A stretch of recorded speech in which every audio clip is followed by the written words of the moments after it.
मैंने आज भारत सरकार को चिट्ठी लिखी है जिसमें उनसे मैंने 3 रिक्वेस्ट की हैं। मैंने उनसे एक रिक्वेस्ट किया है कि 18 से 45 साल के लोगों के लिए भी हमें और वैक्सीन उपलब्ध कराएं, जैसे कि आप हमें 45 साल से ऊपर के लोगों के लिए करा रहे हैं। उसको सरकार खरीदने को तैयार है, लेकिन उपलब्ध तो कराएं, और कम से कम उतनी तो उपलब्ध कराएं जितनी 45 साल से ऊपर के लोगों के लिए दी जा रही है।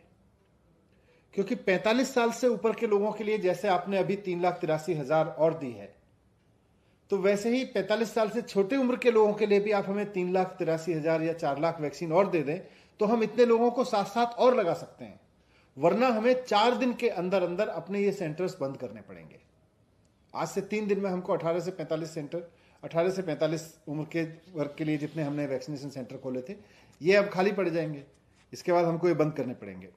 तो पहला रिक्वेस्ट तो उनसे ये किया है कि आप हमें जितनी वैक्सीन हमें 45 साल से ऊपर के लोगों के लिए दे रहे हैं, कम से कम उतनी वैक्सीन हमें 45 साल से कम उम्र के लोगों के लिए भी उपलब्ध कराएं। पहले तो रिक्वेस्ट ये है। दूसरा हमने रिक्वेस्ट किया है, हम समझते हैं कि वैक्सीन का प्रोडक्शन अभी एक समस्या है, उसमें मैनेजमेंट में जो भी कमी रह गई, लेकिन है। जितनी भी वैक्सीन देश में अब बन रही है, दोनों कंपनियां जितनी वैक्सीन बना रहे हैं, उसका एलोकेशन केंद्र सरकार कर रही है। 50% लेके 45 ईयर्स के लिए अपने आप देती है और 50% कहती है राज्य सरकार खरीद ले।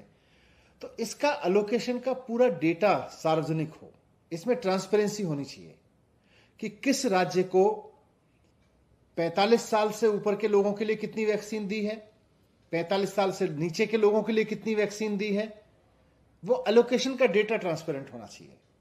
और इसमें भी, क्योंकि अभी दिल्ली के लिए सरकारी सिस्टम में कितनी जा रही है और प्राइवेट में कितनी जा रही है, ये भी जानना जरूरी है।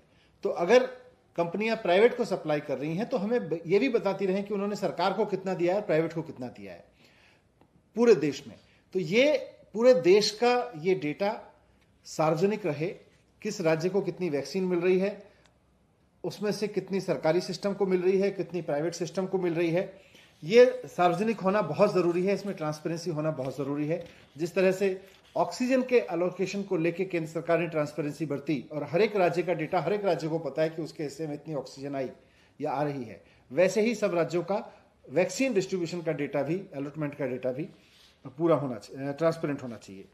और तीसरी चीज हमने उनसे रिक्वेस्ट किया है कि जिस तरह से आपने हमें चिट्ठी लिख के ये बताया है कि मई के महीने में हम आपको 45 ईयर की इतनी वैक्सीन देंगे, तो उसी तरह से जून और जुलाई का भी बता दें, ताकि हम फिर अपना पूरा प्रोग्राम, अपना पूरा सिस्टम उसी हिसाब से बना लें।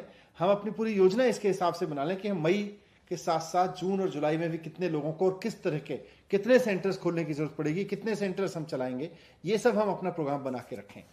तो ये तीनों रिक्वेस्ट मैंने उनसे की हैं। 18 से 44 साल के लोगों के लिए और वैक्सीन चाहिए, कम से कम इतनी तो चाहिए जितनी 45 साल से ऊपर के लिए लोगों के लिए दे रहे हैं। दूसरा, पूरा एलोकेशन का डेटा वैक्सीन का ट्रांसपेरेंट होना चाहिए। और तीसरा, अगले 2 महीने के लिए भी कितना एलोकेशन आएगा, वो भी अगर हमें अभी एडवांस में पता चल जाएगा, तो हम उसी के हिसाब से अपना आगे का प्लान